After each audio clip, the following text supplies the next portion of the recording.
الحمد لله نحمده ونستعين ونستغفر ونتوب إليه ونعوذ بالله من شرور أنفسنا وسيئات أعمالنا من يهده الله فلا مضل له ومن يضلل فلا هادي له أشهد أن لا إله إلا الله وحده لا شريك له وأشهد أن محمدا عبده ورسوله لا نبي بعده يا أيها الذين آمنوا اتقوا الله حق تقاته ولا تموتن إلا وأنتم مسلمون يا أيها الناس اتقوا ربكم الذي خلقكم من نفس واحدة وخلق منها زوجها وبث منهما رجالا كثيرا ونساء واتقوا الله الذي تساءلون به والأرحام إن الله كان عليكم رقيبا يا أيها الذين آمنوا اتقوا الله وقولوا قولا سديدا يصلح لكم أعمالكم ويغفر لكم ذنوبكم ومن يطع الله ورسوله فقد فاز فوزا عظيما وبعد وقال الله تعالى في القرآن الكريم أعوذ بالله من الشيطان الرجيم بسم الله الرحمن الرحيم يرفع الله الذين آمنوا منكم والذين أوتوا العلم درجات والله بما تعملون خبير. Surah Al-Mujadilah ayat 11. وقال صلى الله عليه وسلم طلب العلم faridatun ala kulli muslim. Menuntut ilmu adalah wajib bagi setiap muslim. Ikhwati fid din rahimani rahimakumullah. Alhamdulillah, hari ini Allah memberi kesempatan kepada kita untuk hadir dalam majlis al-ilmu, di mana Rasulullah sallallahu alaihi wasallam telah bersabda, "Ma min qaumin yajtami'una fi baitin min buyutillah yata'allamuna al-Qur'an wa yatadarrasunahu إلا خفت عليهم الملائكة وتنزلت عليهم السكينة." Tidaklah satu kaum di mana mereka duduk di salah satu di antara rumah Allah, yata'allamuna al-Quran, mereka belajar Al-Quran, wa yatadarrasunahu, mereka membaca, menyimak dan mengambil makna di dalamnya, kecuali malaikat mengepakkan sayapnya. Dalam riwayat lain, malaikat mendoakan mereka agar diampuni oleh Allah Subhanahu wa taala. Di hadis lain Rasulullah sallallahu alaihi wasallam bersabda, "Man kharaja fi talabil ilmi fahuwa fi sabilillahi hatta yarji'." Barang siapa keluar rumah untuk menuntut ilmu, maka mereka berada di jalan Allah sampai kembalinya ke rumah. Di dalam riwayat lain lagi Rasulullah sallallahu alaihi wasallam bersabda, "Man salaka tariqan yaltamisu fihi 'ilman sahalallahu lahu bihi tariqan ilal jannah." Barang siapa melalui satu jalan untuk memahami dan mempelajari ilmu, maka Allah akan melapangkan jalan bagi mereka menuju surga. Dan ayat yang pertama saya bacakan tadi menjelaskan bahwa Allah akan mengangkat orang-orang yang beriman. Yarfa'illahu alladhina amanu minkum walladzina utul ilma darajat. Allah akan mengangkat orang beriman di antara kalian, dan Allah akan mengangkat orang yang diberi ilmu. Berapa derajat? Persoalan yang timbul Apakah ilmu yang dimaksudkan? Apakah ilmu yang dituntut oleh Allah Subhanahu wa ta'ala sehingga derajat mereka diangkat oleh Allah di sisi Allah Subhanahu wa ta'ala? Karena kesalahan dalam memahami kata ilmu akan menjatuhkan seseorang kepada sesuatu yang tidak bermanfaat pada dirinya. Ikhwati fiddin, kalau kita lihat hari ini orang menggabungkan makna ilmu antara ilmu pengetahuan dengan ilmu agama. Menurut Anda, mana yang paling utama? Ilmu pengetahuan atau ilmu agama? Kalau berbicara, orang memilih agama. Kalau benar ilmu agama itu ilmu yang lebih utama, sekarang timbul pertanyaan. Apakah waktumu lebih banyak belajar agama atau belajar umum?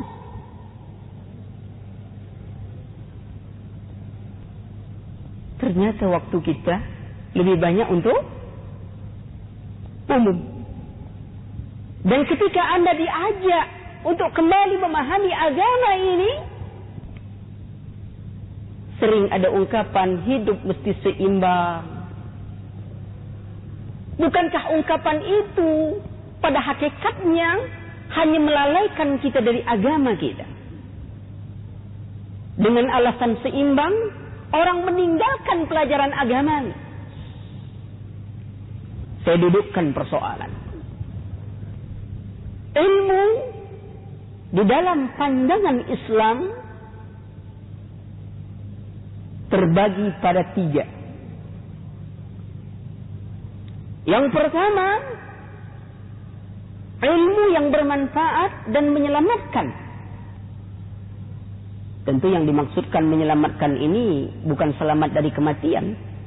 Karena manusia tidak ada yang selamat dari kematian. Kullu nafsin za'iqatul maut. Tetapi yang menyelamatkan di sini dimaksudkan adalah menyelamatkan mereka di kehidupan akhirat kelak. Yang kedua, ilmu yang bermanfaat. Tetapi itu tidak menyelamatkan mereka di akhirat kelak.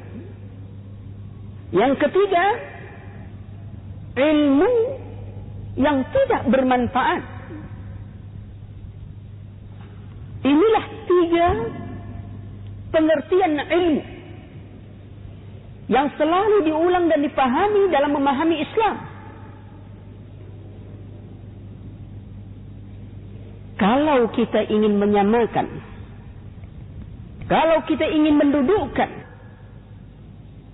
bahwa ilmu agama kita sejajarkan dengan ilmu umum pengetahuan, maka definisi ilmu adalah sesuatu yang dengannya kita bisa mengetahui sesuatu yang lain.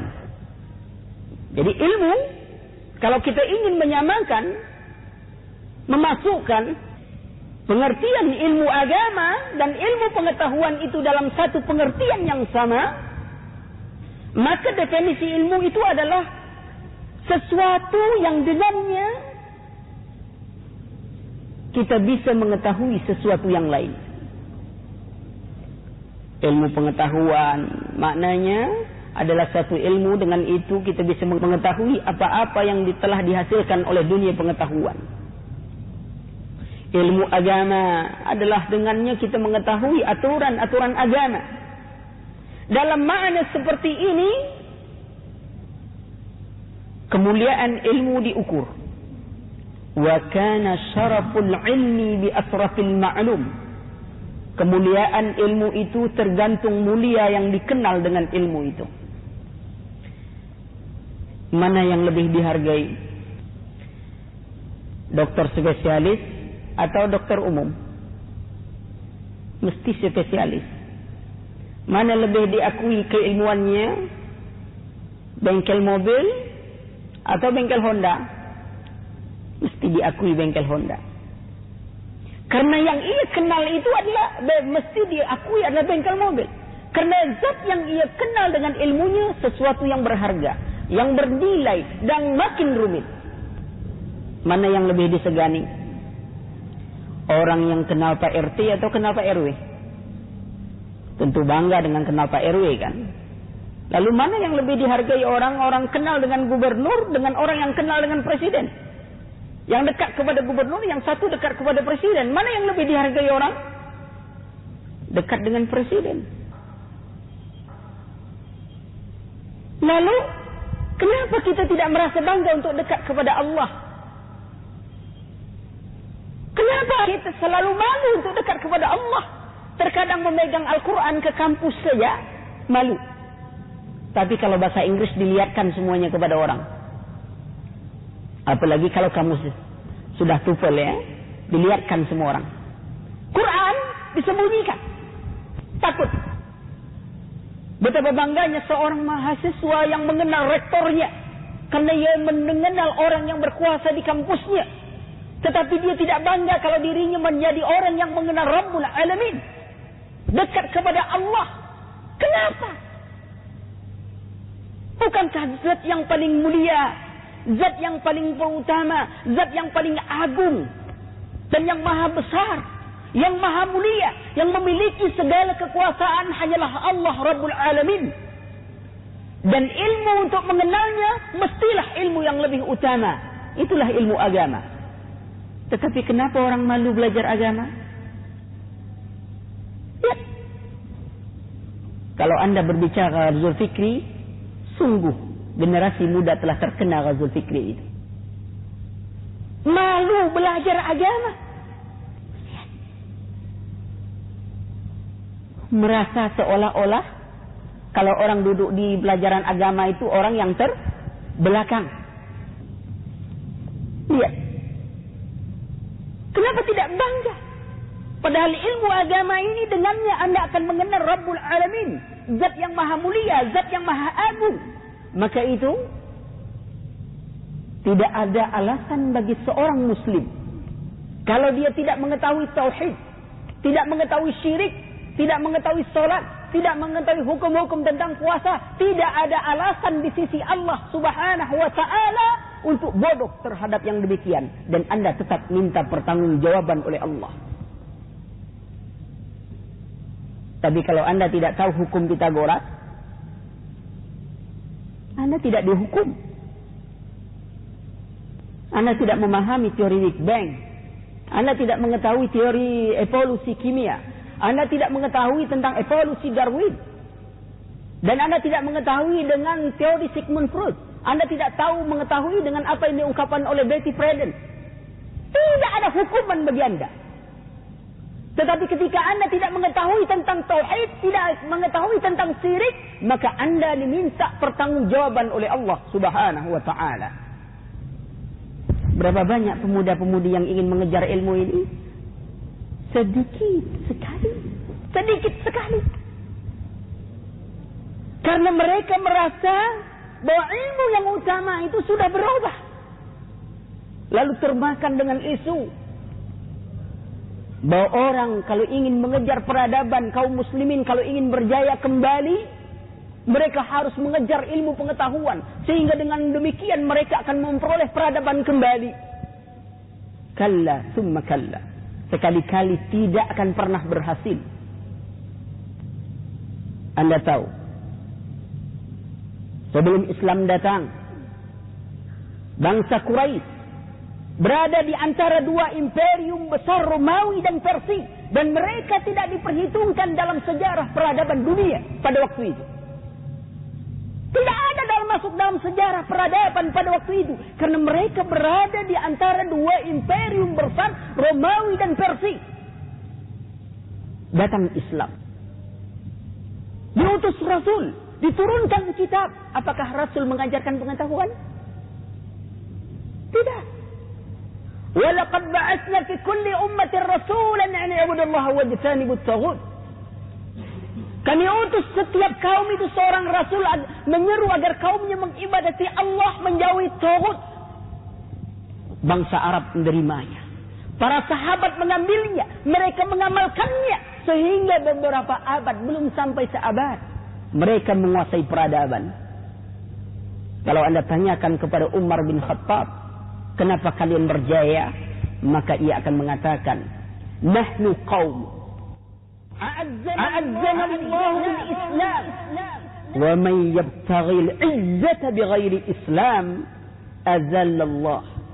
Kami adalah kaum yang diangkat dan dimuliakan oleh Islam. Kalau sekiranya bukan karena Islam, atau orang mencari kemuliaan bukan dengan mengamalkan Islam, azalallah, maka Allah akan menghinakan mereka. 8 abad. Dari abad ke-7 Hijriah, dari abad ke-7 sampai abad ke-16, peradaban dikuasai oleh kaum muslimin. Mereka memegang pengetahuan, tapi bukan itu yang didahulukan mereka.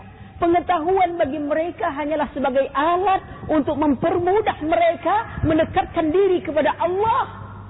Bukan itu yang paling utama dalam hidup. Tetapi ketika mereka mengejar itu yang paling utama, peradaban diberikan Allah ke bangsa lain. Sekarang saya mau tanya, Anda kuliah, untuk apa Anda kuliah? Anda mengatakan Anda ingin masa depan. Saya katakan, apakah Anda yakin masa depan Anda dengan kuliah? Ini bukan melarang kuliah nih ya. Jangan pula nih Ustaz melarang kuliah pula nih. Enggak. Saya ingin buka dialog nih. Anda kuliah untuk apa? Masa depan. Oke. Sekarang saya tanyakan, apakah Anda yakin masa depan Anda akan baik dengan kuliah? Tidak. Tak ada yang berani memastikan. Karena kematian tidak diketahuinya. Sekarang saya mau tanyakan, mati pasti atau tidak? Anda kuliah, mulai dari SD, SMP, SMA, lalu kuliah. Anda kejar dunia hanya untuk masa depan yang tidak Anda pastikan. Mati pasti atau tidak? Pasti. Anda bersiap untuk sesuatu yang tidak pasti, tapi Anda lalaikan sesuatu yang Anda pasti hadapi. Apakah Anda berpikir maju atau terbelakang? Orang yang berpikir dari dunianya untuk dunianya bukanlah orang yang berpikir maju ke hadapan. Kaum muslimin adalah orang yang berpikiran jauh ke depan. Dia tidak memandang sebatas dunia. Dia memandang masa di luar dunia. Dia memandang masa depan di luar dunia. Anda berusaha mati-matian, mengeluarkan harta, menguangkan waktu, semuanya yang itu tidak pasti Anda nikmati. Tapi kematian adalah sebuah kepastian. Ia datang kepada diri kita dengan memberi aba-aba atau tidak. Apakah Anda sudah jadi sarjana atau tidak? Apakah Anda sedang berdiri atau tidak? Apakah Anda sedang berduaan atau bersendirian? Maka dia tetap datang menjemput. Sudahkah Anda bersiap untuk yang seperti itu? Tetap berdalih, hidup mesti seimbang. Kedustaan. Kalau Anda ingin percaya, kalau ada ustaz mengatakan hidup mesti seimbang, tanyakan pada dia. Apa benar seimbang ustaz? Tanyakan. Ma ja'ala li rajulin qalbayni fi jawfi. Allah tidak menjadikan di dalam dada kita ini 2 hati. Dada kita hanya miliki 1 hati yang tidak akan pernah menyatukan 2 cinta. Tidak ada dalam 1 hati 2 cinta. Maka itu keadilan cinta tidak dituntut oleh Allah. Anda mempunyai ayah dan ibu. Pemberian Anda sama. Samakah cinta dan kasih sayang Anda kepada keduanya? Pasti berbeda. Anda punya saudara, Anda punya anak. Tidak ada yang bisa menyatukan cintanya. Dan Anda telah hidup di dunia ini dengan prinsip keseimbangan. Apa yang selama ini dikalahkan? Dunia atau akhirat? Ternyata akhiratlah yang selalu menjadi korban keseimbangan itu. Lalu apa yang Anda banggakan? Kepada Allah. Lalu saya katakan, kalau Anda kuliah, belajar dunia untuk dunia, sehingga Anda membayangkan bahwa diri Anda kelak akan memperoleh kekayaan, akan memperoleh apapun yang Anda inginkan. Sesungguhnya Anda sudah dikalahkan oleh burung walet. Burung walet kuliah atau tidak? TK saja tak tamat kan? Iya. Tapi dia mampu menyewa ruko 20 juta satu bulan. Dengan apa dia bayar? Hah? Dengan air liurnya. Air liur Anda siapa mau bayar? Burung walet tidak punya ijazah sarjana. Tapi dia memerintah manusia untuk buat rumah. Dan tidak mau di bawah dari rumah manusia. Mesti di atas. Tak ada sarang walet di bawah kan? Mesti di atas. Full AC, full musik. Bayarannya tak kontan. Air liur saja dia bayar. Kalau hanya untuk dunia, Anda sudah dikalahkan burung walet. Tak payah sekolah. Dia sudah dapat. Kalau hanya dunia yang Anda kejar. Atau Anda ingin merebut keahlian.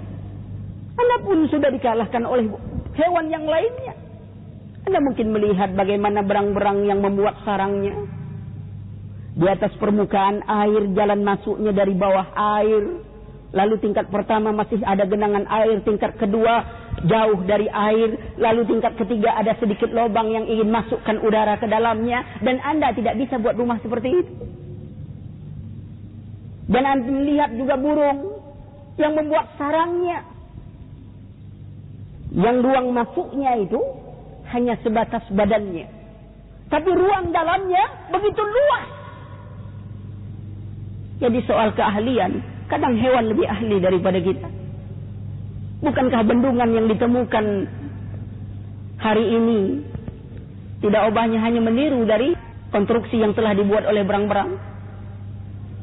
Berabad lalu sudah dibuat oleh berang-berang. Kita baru kini menemukan itulah teknik bendungan yang terbaik.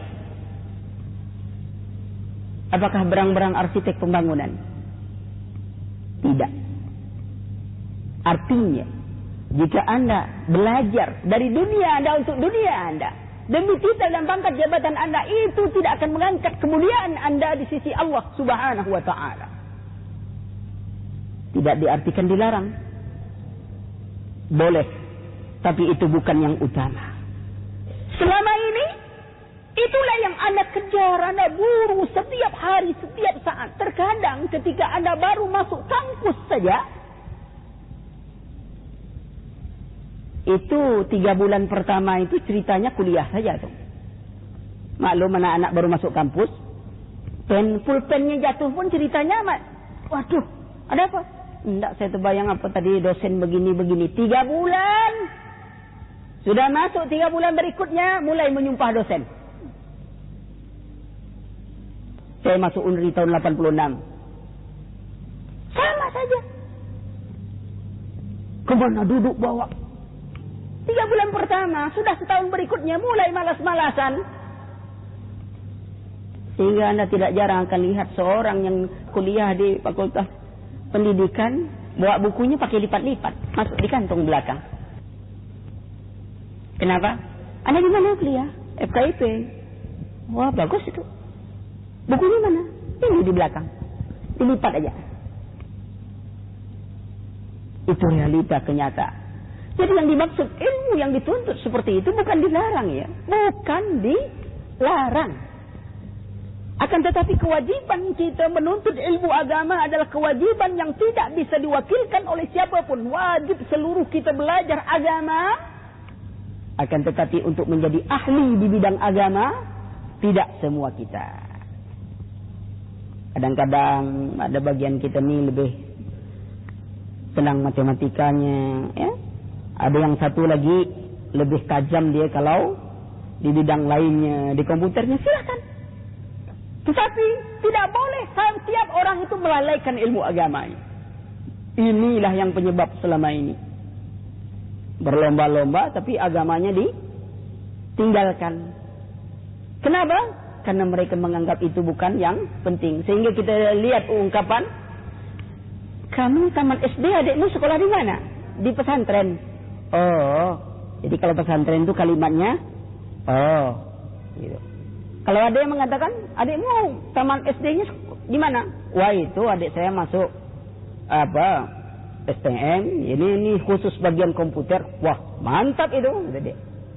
Yang masuk pesantren, oh, yang di luar pesantren, mantap itu. Lihat, secara tak langsung perendahan.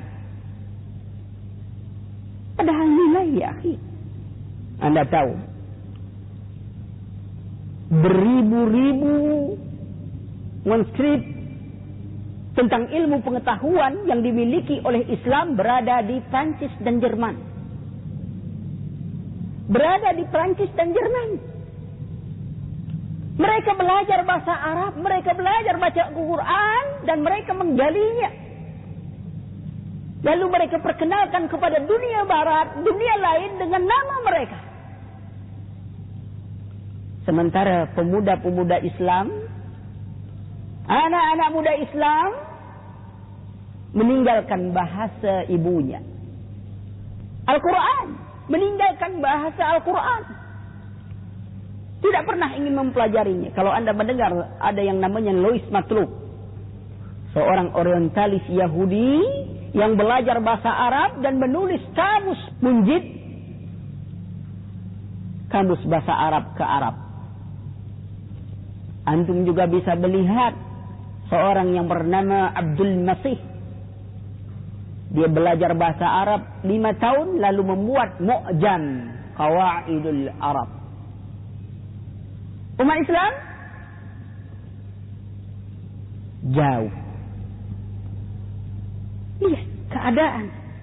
Jadi kalau kita definisikan ilmu yang sama, bahwa sesuatu yang dengannya kita mengetahui yang lain, tidak ada ilmu yang utama kecuali ilmu agama. Tetapi jika kita definisikan terpisah, maka ilmu agama adalah ilmu yang datangnya dari Allah Subhanahu wa ta'ala dan Rasulnya. Apakah dia bisa kita buktikan atau tidak? Bagaimana Anda membuktikan azab kubur, sedangkan Anda belum pernah masuk ke dalam kuburan? Tetapi itu diberitakan oleh Allah, diberitakan oleh Rasulnya, maka kita imani karena ini datang ilmu. Sementara pengetahuan, apa definisi pengetahuan? Ini anak kampus ini. Hah? Apa pengetahuan? Nah, ini payah ini antum. Siapa yang pertama kali mengemukakan metode ilmiah? Siapa? Lupa. Penyakit ilmu memang lupa. Francis Bacon yang mendirikan dan menyatakan tentang teori metode ilmiah. Apa yang ia katakan? Apa yang ia katakan tentang definisi? Apa ilmu pengetahuan menurutnya? Bahwa pengetahuan itu, sains itu adalah sesuatu yang teratur, yang sistematis, yang dapat diuji coba kebenarannya. Ya kan? Baru ingat, tadi lupa Ustaz. Lalu dengan definisi ini, azab kubur masuk ilmu atau tidak? Dari mana datang ilmu?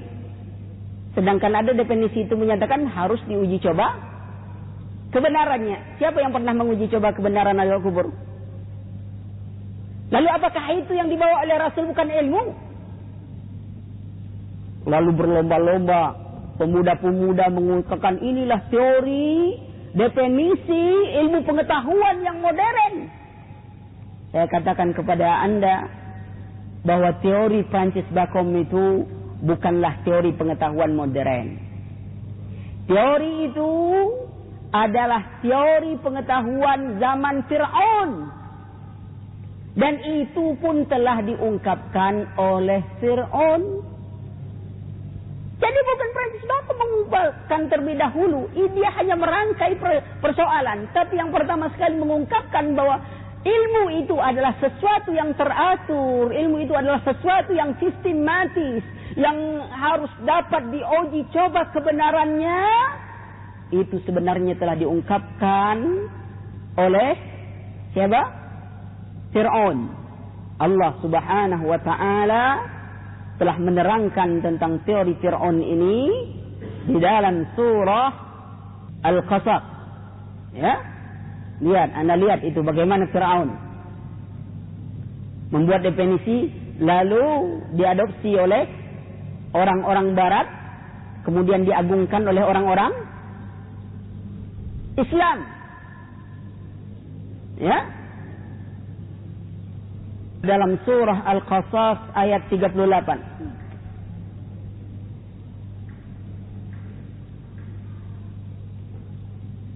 Di mana Fir'aun katakan, wa qala Fir'aun ya ayyuhal mala ma alimtu lakum min ilahin ghairi. Ketika Nabi Musa datang, Nabi Musa menyatakan kepada Fir'aun bahwasanya ada Tuhan selain dia. Dinyatakan menurut Fir'aun kalau Tuhan itu ada, mesti diuji dulu, mesti dibuktikan dulu. Kalau dia terbukti, maka baru diakui. Lalu kata Fir'aun kepada pembesarnya, wa qala Fir'aun ya ayyuhal mala, wahai para pembesarku, ma alimtu lakum min ilahin ghairi. Menurut pandanganku tidak ada Tuhan bagi kalian kecuali aku. Kata Fir'aun, fa'uqid li ya Haman 'ala tin. Wahai Haman, siapa Haman? Ahli pengetahuan Fir'aun. Siapa Qarun? Ahli ekonomi Fir'aun. Ahli ekonomi kita tidaklah sekaya Qarun. Orang sampai di kampung-kampung kita orang nemui harta pun masih harta Qarun juga kan?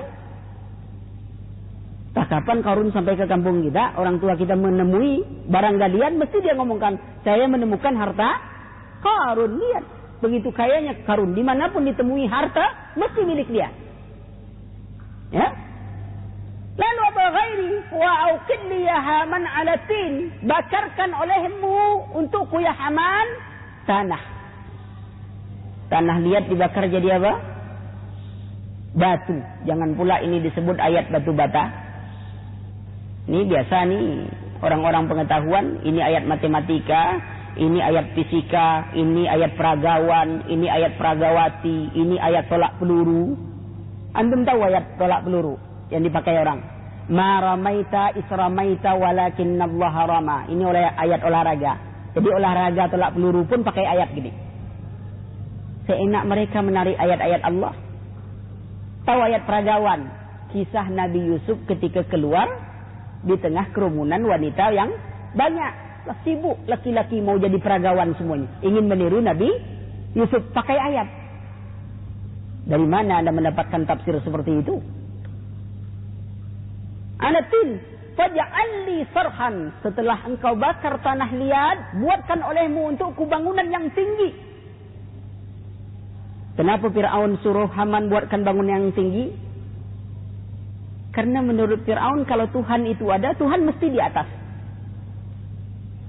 Fir'aun saja tahu Tuhan itu mesti di atas. Kalau kita tanya pada orang sekarang, di mana Tuhan?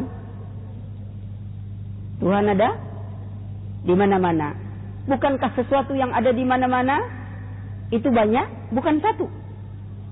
Ada di tempat disko, ada di tempat ini, ada di tempat itu, semuanya ada. Yang ada di mana-mana dia bukan satu. Anda kan tidak pernah melihat orang berdoa sambil mengelilingnya. Allah ya Rahman ya Rahim ya Ilah. Lalu ditanya, kenapa Anda berdoa seperti itu? Karena Allah ada di mana-mana. Tidak pernah. Mesti dia minta tetap keyakinan di atas. Lihat. Tapi jangan dipikirkan bagaimana di atasnya, bagaimana ininya. Itu yang membuat orang gila. Yang dipikirkan, Fir'aun saja tahu bahwa Allah itu adalah di Tuhan itu di atas. Kalau dikatakan atas itu mana? Bagian kepala kita itu di atas. Ya sudah. Setiap yang di atas kepala itu di atas. Allah di atas. Dan di atas arahnya. Lihat. Sudah definisi oleh Fir'aun, lalu diambil oleh orang-orang sekarang, lalu bangga dengan. Maka Allah katakan kepada mereka, ya'lamu zahiral hayatid dunya.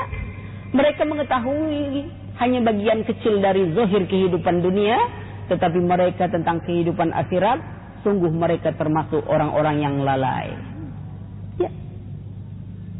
Jadi ilmu yang dituntut oleh Allah dan Rasulnya di dalam Al-Quranul Karim, di dalam hadis-hadis Rasulullah sallallahu alaihi wasallam adalah ilmu agama ini.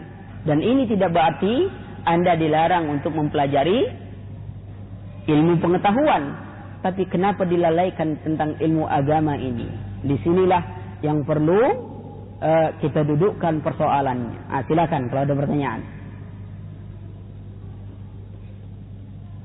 Kalau ada pertanyaan silakan. Ya. Pernyataan Ustadz melemahkan saya dalam menuntut ilmu. Saya kuliah di Fakultas Umum, Ustadz. Ilmu umum kan perlu, Ustadz. Seperti kedokteran, psikologi. Kalau tidak ada umat muslim yang belajar ilmu umum, nanti kita bisa dibodoh-bodohkan oleh orang kafir. Setuju saya. Sangat setuju. Kalau tidak ada. Sekarang kan terbalik. Kalau kita berbicara kalau tidak ada, artinya belajar umum itu kan tidak perlu seluruhnya berlomba-lomba. Sekedar fardu kifayah. Tapi sekarang kan tidak. Seluruhnya berlomba-lomba. Sementara pelajaran agamanya ditinggalkan. Kan saya katakan saya tidak melarang orang untuk jadi ahli dokter, ahli ini. Ya. Anda belajar psikologi. Tidak ada ahli psikologi barat mengalahkan psikologinya Rasulullah. Anda baca kitab-kitab sirah para anbiya wal mursalin. Habis tentang psikologi ini.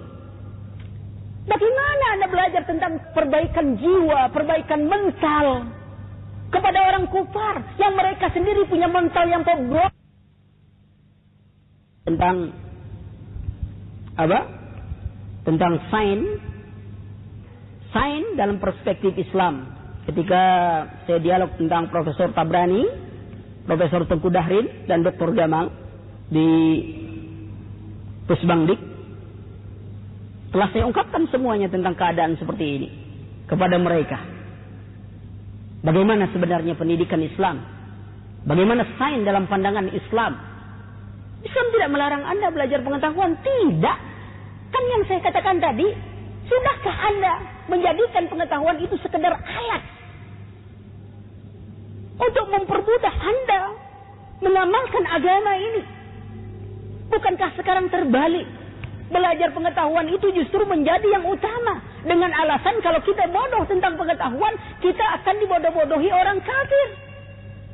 Lalu semua kita belajar bahasa Inggris agar tidak dibodohi orang. Lalu bahasa Arabnya? Anda tidak belajar bahasa Arab, ternyata Anda pun dibodoh-bodohi orang. Maksud bahasa Arab itu begini, karena tak tahu bahasa Arab dikatakan orang Arab, orang Inggris begini. Anda tidak ngerti bahasa Arab, akhirnya memahami bahasa Arab dengan bahasa Inggris. Lalu Anda sesat jadinya.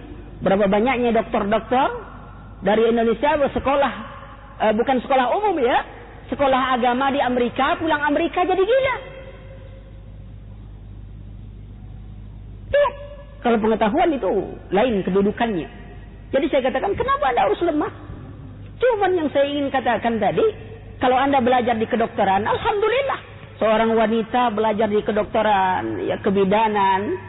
Tapi kalau seorang laki-laki jadi kebidanan, na'udzubillah, jangan jadi bidan untuk laki-laki.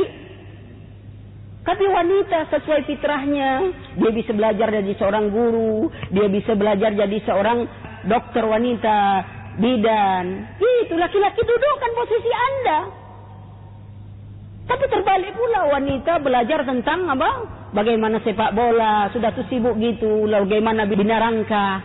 Kalau laki-laki binaraga, kalau perempuan binarangka. Lalu ia katakan ini emansipasi. Bukan, itu emansipasi namanya. Tidak ada yang paling melindungi wanita kecuali Islam. Maka itu wanita disuruh pakai busana muslimah agar dia dikenal, agar dia dijaga. Lalu ada yang mengatakan, Ustaz, orang barat itu kelihatannya tak pakai pakaian, biasa saja dia sama dia. Tak ada dia berzina-zina ini itu, biasa aja berjalan sama-sama. Tak ada dia gairah-gairah seperti itu. Saya katakan, antum kan tak tahu. Mereka itu kan seperti anjing yang kawin. Antum lihat ketika kucing ataupun anjing dekat dengan pasangannya, apa kalian pikir? Anjing itu pakai celana? Tidak kan? Kucing itu pakai busana? Tidak. Tetapi adakah dia tertarik satu sama lain? Tidak. Kapan tidaknya? Karena belum musimnya. Begitu sudah musimnya, bukankah orang Amerika yang kufar juga seperti itu? Mereka tidak busana, lalu main di pantai bersama-sama dengan pakaian yang minim satu sama selain, sudah tidak ada sir dan tertarik. Itu kan belum musimnya. Kalau sudah musimnya, mereka lebih dari seekor binatang. Lihat. Kembali saya katakan bahwa jangan lemah dalam ini. Kalau Anda belajar di kedokteran, benar. Kalau sekarang definisi sebuah kedokteran, apa gunanya Anda belajar di kedokteran ini? Apa kompetensi yang ingin Anda sampaikan di kedokteran ini? Salah satu kompetensinya adalah dengan melihatkan ubun-ubun saya dapat uang. Paham tak maksud saya? Dengan melihatkan ubun-ubun saya dapat uang. Itu kompetensi yang paling menakjubkan dari dokter-dokter spesialis. Antum pergi masuk kepada dokter spesialis, dia tak pandang antum, cuman kepalanya saja. Apa sakit? Mukanya tak nampak, cuman kepalanya saja. Sudah selesai catat, nih 70.000. Hanya melihat ubun-ubunnya saja Anda sudah bayar. Kan mantap itu. Jangan seperti itu. Semangat. Kalau itu betul dimanfaatkan, ya. Tetapi lihat tinjauan. Suatu ketika ada seorang dari Malaysia. Saya bilang, Anda kuliah di mana? Saya di IAIN, Pak Adik. Apa jurusan Anda? Perbandingan agama. Saya katakan, apa Anda tidak yakin kepada agama Anda? Kok dibanding-bandingkan lagi dengan agama lain? Bingung dia. Kok gitu? Kalau Anda orang Kristen, belajar perbandingan agama, menyocokkan agama Kristen dengan ini itu wajar. Karena mereka harus meragukan kebenaran agama mereka. Sekarang Anda kalau ragu dengan Islam, Anda bisa keluar dari Islam, ya. Apa Anda ragu kepada kebenaran Islam? Kok dibanding-bandingkan lagi dengan agama lain? Cari jurusan yang lain. Banyak jurusan. Jangan cari jurusan perbandingan agama. Tidaklah Anda dapatkan dari perbandingan itu kecuali melemahkan keyakinan Anda. Sehingga begitu Valentin datang. Ini sudah datang Valentin atau belum? Valentin itu, na'udzubillah. Antum-antum kemarin beri bunga atau tidak nih? Akhwat juga bagi bunga atau tidak? Valentin itu hanya dirayakan oleh orang-orang yang tidak punya kasih sayang dalam hidupnya. Kecuali setahun sekali. Umat Islam adalah umat yang memiliki kasih sayang sepanjang hayatnya. Ketika antum bertemu, Assalamualaikum. Saling berdoakan setiap hari. Anda tidak perlu lagi Valentin. Valentin itu nama orang kufar. Pendeta. Lalu Anda memperingati hari kelahiran pendeta itu sebagai jasa hari kasih sayangnya. Apa Anda tidak cukup kasih sayang orang tua selama ini? Umat Islam tidak membutuhkan yang seperti itu. Tapi apa nyatanya? Siapa yang paling banyak? Umat Islam. Kenapa? Karena dia salah mempelajari agama. Dia tidak memahami agama mereka. Ya? Jadi kembalikan. Jadi jangan patah semangat dalam belajar. Anda belajar umum, tapi beri kesempatan. Saya orang matematika. Jurusan saya matematika FKIP. Mau bicara, Anda boleh baca kitab dengan saya. Bisa saja. Anda belajar, jangan seperti itu. Anda belajar terus, belajar bahasa Arab, belajar ini, belajar. Sehingga yang Anda dapatkan sejalan seluruhnya. Jangan patah semangat. Kalau gitu Ustaz, biarlah saya menaung di rumah. Saya menyepi sendiri sajalah. Kalau ini saya cari. Wah, itu udah patah semangat. Bukan itu. Kalau Anda tinggalkan, justru ketika Anda mulai semangat, saya harus belajar. Tunjukkan. Apa yang harus Anda tunjukkan? Bahwa belajar agama ini tidak akan mengurangi nilai Anda. Tidak akan mengurangi IPK Anda. Tunjukkan. Sehingga orang melihat. Wah, semakin belajar agama, ternyata semakin tinggi. Itu sudah biasa. Maaf. Kita dulu ambil satu rumah. Tahun 87. Kita ambil satu rumah. Ada 15 orang. Mahasiswa berkumpul di situ, kerja kita tidak ada lain. Yang penting ngaji, yes. Pacaran, no. Begitu. Ini pacaran yes, ngaji no. Ya bayar. pulang kuliah, buka pengajian sama anak-anak tetangga. Ada waktu hari Ahad, malam Ahad kita pergi pengajian, kita ikuti taklim. Begitulah hari-hari yang dilalui. Berjalan terus begitu ke kampus ini, tidak menghiraukan apa ke permainan orang. Orang mau malam minggunya ada apel, orang pagi Senin apel, tak peduli. Hanya berbeda apel malam minggu, tak mengenal jalan, terus ikuti waktu. Isi waktu dengan ilmu terus semuanya. Jodoh, kalau anda punya ilmu, jodoh akan datang. Ya, begitu juga wanita, jangan takut tak dapat jodoh. Ketika anda menjaga diri dan busana muslimah yang baik, pasti orang berebut mencari anda. Yakinlah. Kenapa ya mencari wanita yang baik sekarang? Bukankah orang kalau ingin menikah mencari yang baik? Jangan takut. Ya. Kemudian, saya ulangi, bangkitlah semangat. Hanya saya berikan satu masalah. Ada kadang yang melemahkan anda dalam belajar. Anda sudah menghafal, tapi tak hafal-hafal. Akhirnya berhenti menghafal. Anda sudah belajar tapi tak mengerti juga. Sesungguhnya kalau anda tidak hafal 1 kali, maka bacalah 10 kali. Karena otak semakin digunakan semakin tajam. Kemudian banyak kelompok majelis ta'lim tentang ilmu agama Islam, kadang-kadang itu tidak sesuai dengan sunnah. Jika anda mengetahui bahwa majelis itu tidak sesuai dengan sunnah, maka sebaiknya anda menjauhinya. Karena apa?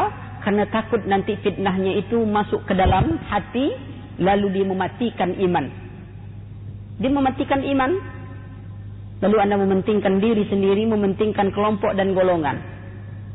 Belajar agama tidaklah boleh mengajak orang kepada kelompok dan golongan. Belajarlah kepada kitabullah dan sunnah Rasul sallallahu alaihi wasallam. Ya, kecuali muka dan telapak tangan itu bukan aurat dalam salat. Ya. Dan yang lain. Pertama sekali, anda sendiri harus bangga dengan Islam. Itu yang pertama sekali. Yang kedua, anda harus menunjukkan kelebihan ilmu Islam. Lalu bagaimana kita kalau duduk bersama mereka, ternyata pengetahuan anda tentang pengetahuan umum sama saja bagi mereka, dan pengetahuan anda tentang agama di bawah mereka. Apa yang dapat anda banggakan? Ya ada.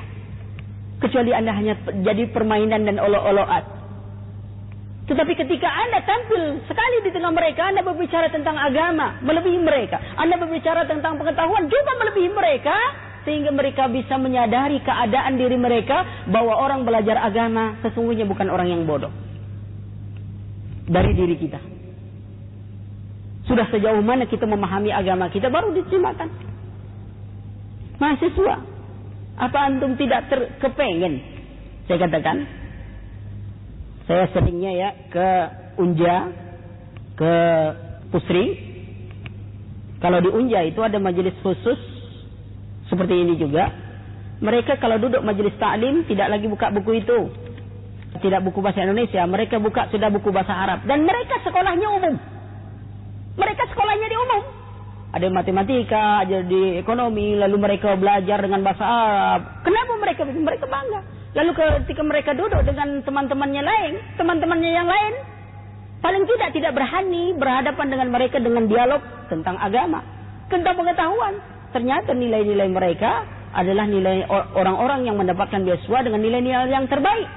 Ditunjukkan, jangan setelah belajar agama melempem pelajaran umum. Akhirnya indeks prestasinya turun, lalu orang bertanya, kamu dulu pintar, kok sekarang nilaimu jadi begini? Itulah, ini kan tak penting, yang penting kan agama. Akhirnya apa? Tentu rendah nilainya. Dari diri kita membangun, bentuk itu. Apa itu? Ilmu. Maka itu talabul ilmi, menuntut ilmu terus, banyak. Dan anda tidak akan cukup ilmu yang anda miliki di kampus, tidak akan cukup. Tidak akan cukup. Kalaupun jadi sarjana, anda hanya menjadi sarjana kurikulum. Habis program kurikulum, anda jadi sarjana. Lebih dari itu anda tidak akan mengetahui. Di mana anda dapat? Anda harus belajar, anda harus membaca. Apa yang anda dapatkan pelajaran agama di kampus? Yang hanya 2 SKS, 2 semester. Bahkan Dalam 1 semester 2 SKS, apa yang Anda dapatkan? Kulit pun belum sampai. Anda tahu, masyarakat menilai mahasiswa yang KKN, ya, kecuali dia memandang Anda adalah sebagai sosok yang lengkap ilmunya. Tak ada masyarakat menganggap mahasiswa itu bodoh, kecuali Anda KKN di lingkungan orang elit. Tapi kalau Anda KKN di lingkungan masyarakat, Anda jangan-jangan disuruh jadi imam besar ya, akhi. Anda disuruh jadi ahli begini, karena dia memandang mahasiswa. Karena masyarakat kampung itu tak ada pikirannya kalau yang sudah namanya maha itu serba bisa. Lalu di mana kalau Anda tidak menempuh? Yang paling penting sekarang adalah bina dari diri. Bagaimana kita mengajak mereka? Bina dari kita, ajak diri mereka. Karena ada beberapa sebab menyebabkan orang tak mau belajar agama. Pertama, karena dia merasa sudah tahu. Padahal dia belum tahu. Yang payah sekarang dalam hidup ini adalah kalau Anda mengajar orang yang tidak tahu, tapi belagak seperti orang tahu. Anda tahu tak? Tahu saya itu tuh. Gampang itu. Coba sebutkan. Itu di luar kepala semuanya. Iya betul di luar kepala. Antum tak hafal. Kalau masuk dalam kepala gimana lagi? Akhirnya dimeremehkan. Iya. Para ulama belajar agama, belajar. Karena kalau Anda ingin mendapatkan ilmu, kebahagiaan dunia dengan ilmu, kebahagiaan akhirat juga dengan ilmu, dan Anda akan mempelajari semuanya hanya dengan ilmu. Dan ilmu didapat dengan ta'allum, dengan belajar.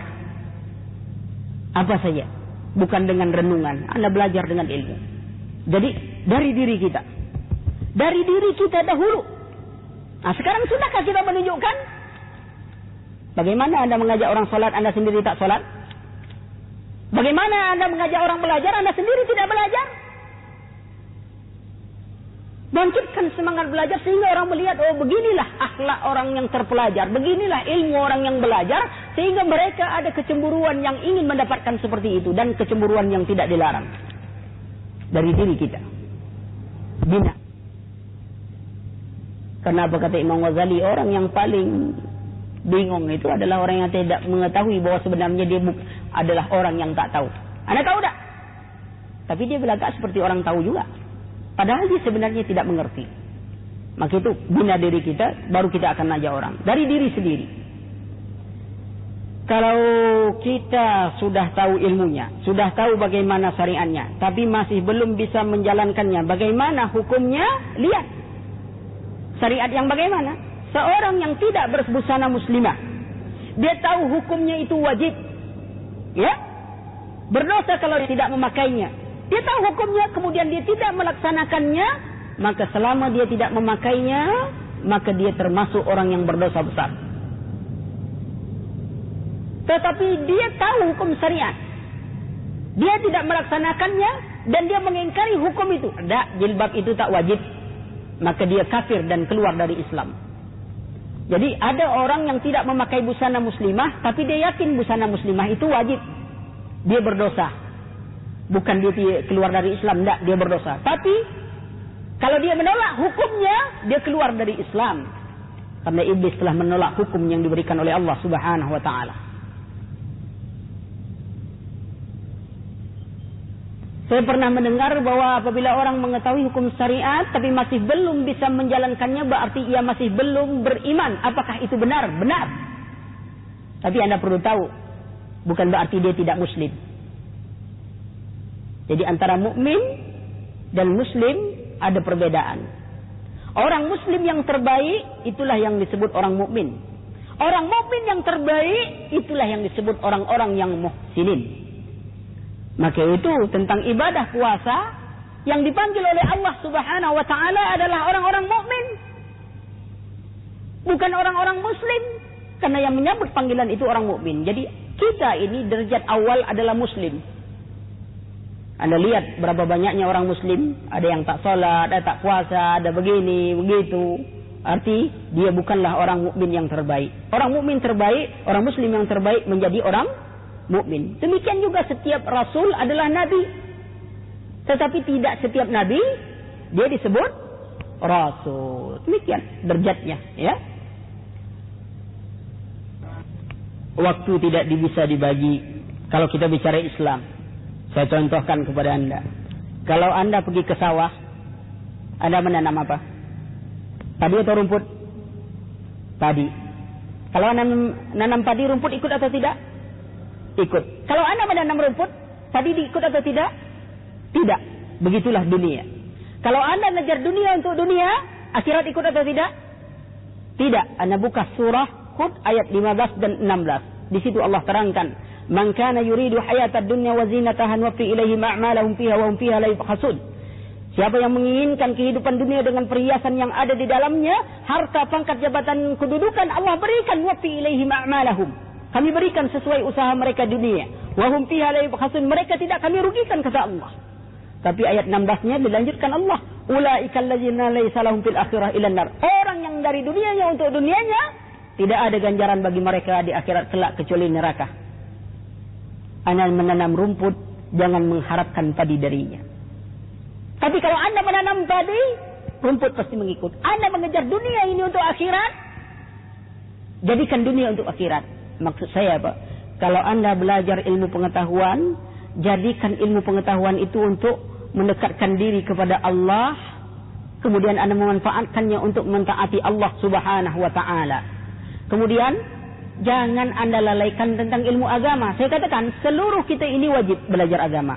Tak boleh diwakili. Anda harus belajar tauhid, Anda harus tahu syirik, Anda harus tahu tentang sholat. Yang pokok-pokok. Sholat, tentang zakat. Kalau Anda ingin haji harus belajar tentang haji. Wajib. Semuanya harus mengetahui tentang syirik, tentang sunnah dan bid'ah. Pelajari. Tetapi untuk menjadi ahli, ini tidak semua kita. Tidak semua kita. Mungkin Anda di jurusan lain, tetapi Anda wajib belajar tentang tauhid dan syirik. Untuk menjadi ahli dalam agama bukan Anda. Lihat, nampak perbedaannya itu. Jadi waktu kita ini terus berjalan. Waktu kita harus ibadah seluruhnya. Jadikan waktumu, belajarmu hanya semata-mata karena Allah Subhanahu wa taala. Bagaimana Anda mengatur waktu dengan karena Allah Subhanahu wa taala? Jangan dijadikan sasaran dari pendidikan itu adalah untuk mendapat pujian dari orang lain. Itu menunjukkan kita tetap menjaga dalam rangka kepada Allah. Bukan artinya seluruh Anda berhenti kuliah, lalu semuanya belajar agama. Lalu siapa besok yang akan buat mobil? Siapa yang menjalankan laptop dan komputer yang lainnya? Tak ada yang tahu. Iya kan? Tidak. Nah, jalan ahlinya. Bukankah di antara para sahabat ada yang ahli perang? Begitu. Terbagi. Ada yang ahli dalam perdagangan, tapi mereka semua belajar kepada Rasulullah.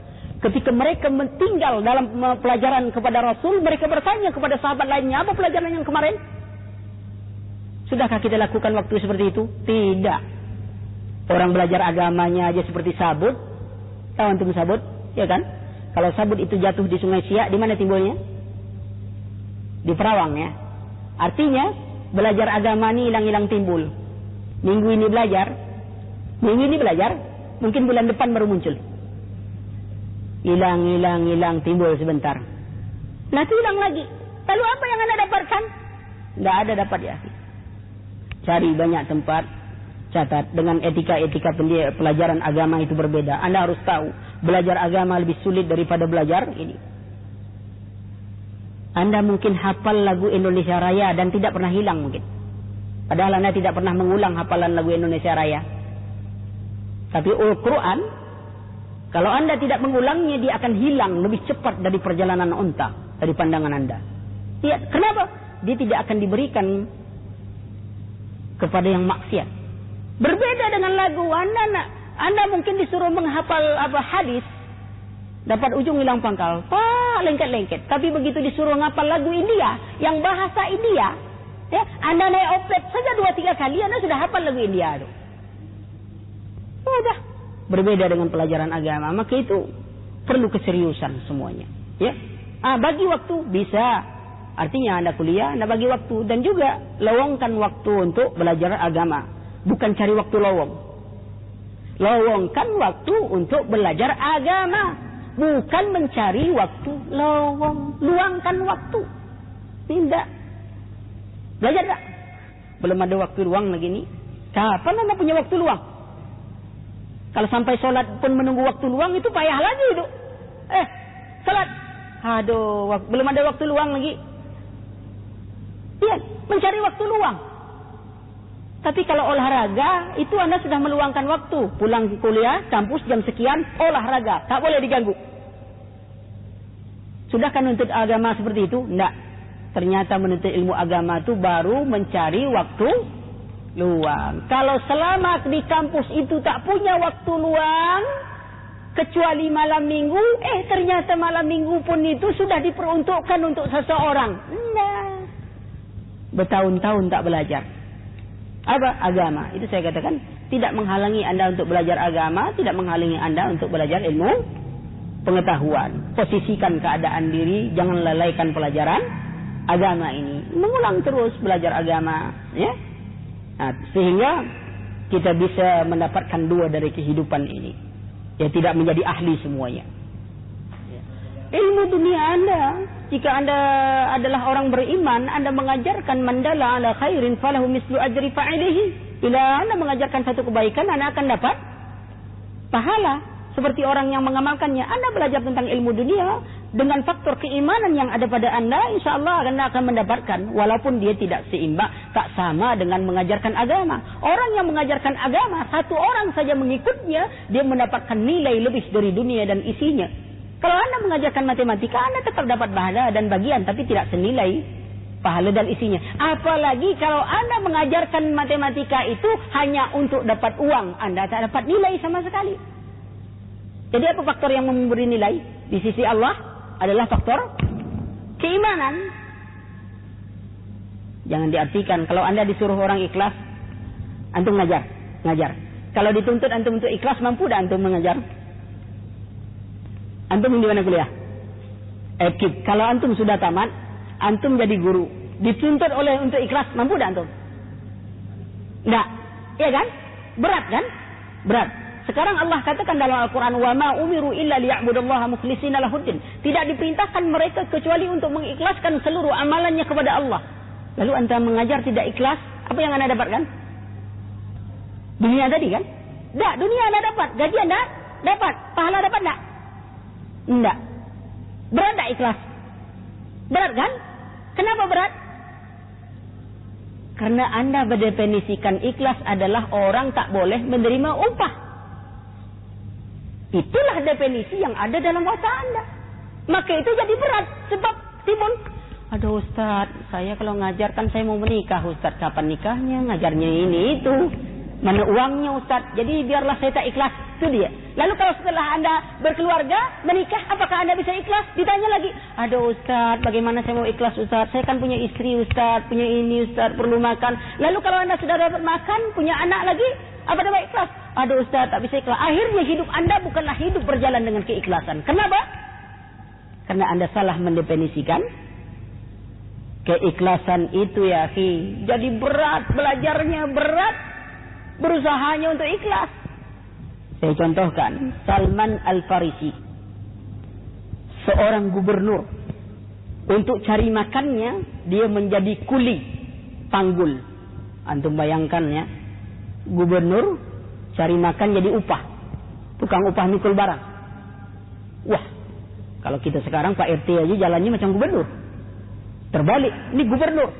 Satu ketika beliau memikul barang, orang semua bilang, pinggir, gubernur kita lewat. Orang heran, mana gubernurnya ini? Ya, akhirnya yang untuk menyuruh ini agak curiga. Yang mana gubernur? Akhirnya dia bertanya, gubernurnya mana? Itu yang angkat barang kamu, itu gubernur. Wah, menggigil ketakutan. Mau ngambil barang tadi, sini saya pikul. Kata Salman, tunggu. Saya sudah buat perjanjian. Saya bawa barangmu dari tempatnya sampai ke tujuannya, lalu anda membayar upah. Itu kan perjanjian? Iya. Biar saya bawa sampai tempat tujuan. Sampai tempat tujuan, bayar upahnya. Ikhlas atau tidak dia? Kenapa ikhlas? Dia memenuhi perjanjian, baru dia buntut haknya. Anda bekerja di perusahaan, anda bekerja di sebuah sekolah, anda kan sebuah perjanjian. Anda harus ikhlas dalam mengajar, benar. Anda harus ikhlas Anda mengajar. Bagaimana ikhlas? Kalau masuk jam 6, jangan masuk jam 10. Bagaimana Anda menganukan? Bukankah Allah menyuruh kita memenuhi perjanjian? Setelah perjanjian itu kita penuhi, kita menuntut hak. Kalau kata orang mengubah kita, Anda harus ikhlas. Saya bekerja dengan ikhlas, saya penuhi perjanjian. Dan Anda membayar upah pun harus ikhlas. Bukankah Rasulullah mengatakan, berilah upah pekerjamu itu sebelum keringatnya kering. Bayar upah saya. Itu penuhi perjanjian. Berjalan kita dengan keikhlasan. Kalau Anda tidak mau menerima gaji, itu pun termasuk ikhlas juga. Tapi siapa yang sanggup? Jangan-jangan sudah tak terima gaji, besok di belakang, menyesal saya tak terima gaji. Kalau kemarin saya terima begini, akhirnya tak ikhlas lagi. Itu. Jadi perjanjian gaji dan upah adalah perjanjian kita. Maka itu kalau Anda ingin bekerja dengan ikhlas, lihat dahulu pekerjaan itu menentang syariat atau tidak. Kalau sudah mencuri, itu jangan bilang ikhlas lagi. Nanti pakai innamal a'malu binniyat. Sesungguhnya sesuatu tergantung niat. Saya mencuri ini maksud saya seperti Robin Hood. Ya, mencuri ini bagi kepada fakir miskin. Allah katakan wala talbisul haqqa bil batil. Jangan campur adukkan yang hak dengan yang batil. Jalannya harus baik. Kalau mencuri tak tergantung pada niat, tergantung pada laknat Allah saja lagi. Tapi yang baik masih tergantung kepada niat. Nah, ikhlaskan niat. Belajar pun begitu. Kalau Anda belajar menuntut ilmu agama sekalipun, ada orang belajar agama. Tetapi dia berniat ingin bisa berdebat dengan orang. Ingin bisa disebut orang ulama. Semua orang bisa memandang dirinya. Neraka tempat duduknya. Neraka.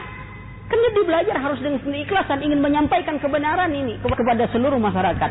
Kalau dia ingin dipuji, ingin berdebat. Sehingga dia berpikir, wah saya sudah bisa mendebat itu. Mengalahkan itu. Neraka tempat duduknya. Maka itu, berikan dan ikhlaskan semua niat kita kepada Allah Subhanahu wa ta'ala. Itu dulu. Cuman saya nasihati supaya kita bisa betul-betul memanfaatkan waktu kita. Bacalah waktu senggangmu. Tidak ada yang terbaik teman dudukmu kecuali dengan membaca Al-Quran, dengan membaca buku-buku agama, dengan baca-baca buku pelajaran. Jangan terlalu asikkan dengan baca-baca novel. Ini ada kebiasaan mahasiswa atau pelajar pun pergi ke Gramedia buka novel. Reporter duduk baca, asik. Apa yang Anda manfaatkan dapat Anda peroleh dari seperti itu? Kecuali sebuah khayalan yang tidak berujung. Lalu Anda membayangkan semuanya seolah-olah Anda berada di alam yang lain. Ya man istaghala bid dunyahu wa gharrahu tulul amal. Wahai orang yang telah tertipu oleh dunianya, kalian telah tertipu oleh panjangnya angan-angan. Wal qabru sundukul amal. Sesungguhnya kuburan itu tempat pertanggungjawaban setiap amalan kita. Kematian adalah kepastian. Kita tunggu atau tidak kita tunggu, dia pasti datang. Sementara masa depan kehidupan dunia kita ini masih berada dalam kekaburan. Lalu kenapa tidak bersiap untuk sesuatu yang pasti? Ya, dan tidak melupakan untuk masa depan kita dunia ini. Apakah ngaji itu penting, Ustaz? Kenapa banyak orang yang sering ikut ngaji tetapi tetap error? Ini error lebih rusak daripada yang lain nih. Kalau sudah error tuh, ya kalau komputer error bagi aja servis sudah tenang. Mungkin virus ada masuk ke dalamnya kan. Ya kalau dia ngaji masih tetap error juga, perlu dipertanyakan. Dia ngaji itu yang pakai virus atau tidak? Iya, macam komputer, kalau dia masuk virus ngaji dimanapun, kalau dia ngaji pakai virus bahaya juga. Antivirusnya tak ada. Tentu error. Maka itu ngaji itu jangan yang ada virus-virusnya. Yang jelas-jelas sajalah. Ya, kalau beli-beli komputer itu yang terang-terangan, jangan yang gelap-gelap. Nanti yang error yang dapat. Ngaji yang terang-terangan. Apa yang dikatakan oleh Umar bin Abdul Aziz, kalau ingin tahu sesatnya satu kelompok atau golongan, lihatlah ngajinya dengan sembunyi-sembunyi. Itu salah satu isyarat. Nah, kalau dia ngaji sudah baik, manhaj sudah baik, tetapi dia masih error juga, jangan pengajian disalahkan. Kalau jalan itu sudah lurus, kemudian ada orang naik kendaraan, nabrak ke tiang listrik, jangan jalan dibongkar. Salah awak. Kan paham tuh? Ya kalau dia sunnah ngaji baik, ngaji mahat salaf, ternyata amalannya silap, jangan kajian disalahkan. Salafnya kurang kuat. Makanya tengok. Oh, ini ngaji ini tapi masih error juga. Jalan itu sudah lurus. Jalan Allah sudah lurus. Banyak orang Islam, jangan Islam yang disalahkan. Jadi jangan jalan yang dibongkar. Kalau kita kata orang tua-tua, kalau muka buruk, cermin dirusak. Jangan. Lah muka kita buruk, nengok cermin dirusak. Kok buruk muka aku dan cermin ini? Rusak cermin lagi. Ya kacau semua. Lah pengajian begitu. Ngaji ini tambah rusak. Berhenti ngaji. Pindah pula lain. Ngaji. Rusak lagi. Ngaji. Kita, apalagi kalau nengok ustaz. Ni saya perlu sampaikan nih. Kadang-kadang jemaah itu kan suka nak nengok ustaz. Saya sudah keliling ngaji ustaz-ustaz. Tak ada ustaz yang bisa dicontoh. Saya katakan antum disuruh nyontoh ustaz atau nyontoh Rasulullah. Ustaz kan manusia. Kan tak disuruh nyontoh ustaz. Macam-macam bentuk ustaz tu. Ustaz Ali lagi ni pula bentuk gayanya macam yang Ustaz Agus lain pula lagi. Kalau antum nengok ustaz, fanatik kepada ustaz, itu dilarang. Laisa minna man da'a ala asabiyah. Bukan kelompokku, bukan golonganku, kata Rasulullah. Siapa yang mengajak kepada asabiyah, apalagi kepada dirinya sendiri. Jadi jangan fanatik kepada ustaz. Mati ustaz kita tak ngaji. Itu banyak tu jemaah macam itu. Jemaah ini ini bukti yang ngaji dia. Enggak, tempat lain gitu, dekat sana. Ya. Kalau tak ustaz itu dia tak ngaji. Dia cuman ustaz apa ngaji? Ustaz itu. Ustaz itu. Kurang semangat. Antum baca kitab Syekh Husaimin, salah satu penyakit ilmu adalah ingin hadir hanya dalam majelis-majelis yang banyak orang. Itu penyakit ilmu tu. Salah satu sebab kita tak dapat ilmu. Kalau banyak orang kita hadir. Kalau sedikit orang kita tak hadir. Tak semangat. Itu payah tu. Ya. Tu jangan besok nengok ustaz dulu. Ya. Ini kalau masih error juga. Tolong kalau ada virusnya dikikis dulu virusnya. Masukkan antivirus yang bagus-bagus. Ya. Kalau tak makan PC 15. PC 20 kalau ada keluar. Pakai itu. Ya. Tergantunglah. Tergantung yang errornya. Contohnya ikut ngaji tapi tetap pacaran. Tetap kasar terhadap istri. Jadi fungsi ngaji itu apa Ustaz? Nah saya bilang kan tadi. Ada orang bisa mengamalkan. Ada orang yang belum bisa mengamalkan. Ada orang hanya sekedar ingin pengetahuan. Tergantung apa yang diinginkan. Orang orientalis dia mempelajari Islam. Paham tentang Islam. Tapi dia tidak dapat hidayah untuk masuk ke dalam Islam. Jangan heran. Kenapa kita heran? Ada orang ngaji tetap kasar kepada istri. Mungkin belum sampai kajian tentang tak boleh kasar kepada istri. Maka itu besok-besok minta Ustaz Agus mengaji khusus tentang suami istri. Maka yang datang pengajian itu jangan istri saja yang disuruh ngaji. Yang bapak-bapaknya habis hilang aja. Biar istri tahu hukumnya. Yang bapak-bapaknya macam apa? Nah besok istri usul pula lagi. Bagaimana sikap suami kepada istri. Biar bapak-bapak ngaji. Ibu-ibu di rumah. Ganti-gantian. Itu biasa. Nah makanya jangan diapakan. Ya umat tetap masih pacaran. Jangan kajian disalahkan. Apa dia? Pacaran dilarang. Masih juga dia pacaran. Jangan kajian.